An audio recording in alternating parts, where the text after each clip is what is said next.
Ako po ay hihingi sa inyo ng paumanhin dahil ako po ay magre-retiro na bilang dato itim o dato puti dahil tapos na po ang aking tungkulin dahil si Dato Adlaw ay nagpatuli na sa akin.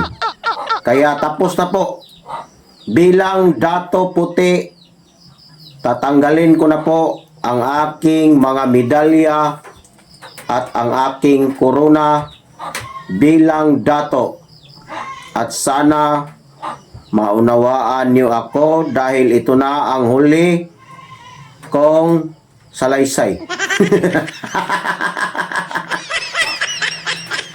Mga kababayan, mga kapatid, mga kaibigan, kayong lahat na mga sumusuporta sa akin bilang dato puti, ako po ay magre-retiro na dahil si Dato Adlaw ay tuli na. Ako po ang nagtuli kay Dato Adlaw dahil siya ay supot pa.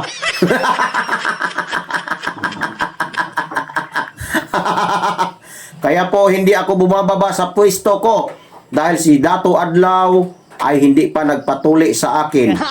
Kahapon lang pumunta siya dito sa amin sa bahay ko mismo dito sa Cebu at siya ay pumunta upang tuparin ang aking kahilingan na magpatuli na siya sa akin.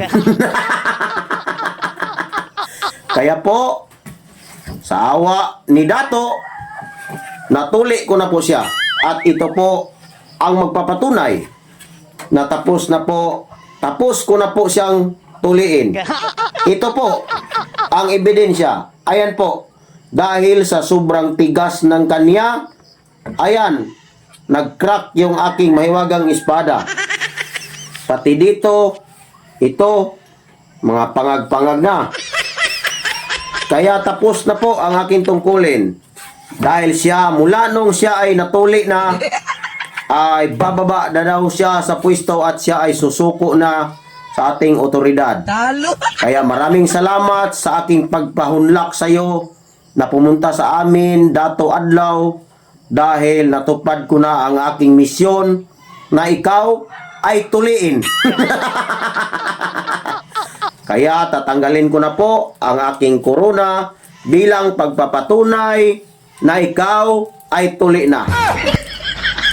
Ito na po ang aking huling misyon. Dahil si Dato Adlaw ay natuli ko na.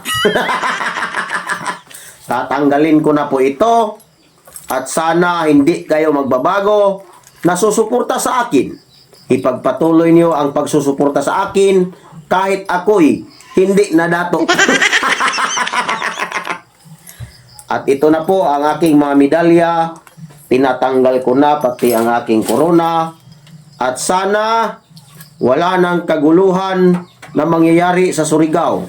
At itong aking mahiwagang espada, dahil ito'y nagkaroon ng damage mula nung natuli ko si Dato Adlaw, ibibinta ko na po ito kay Boss Toyo. At Boss Toyo, sana makita mo itong video.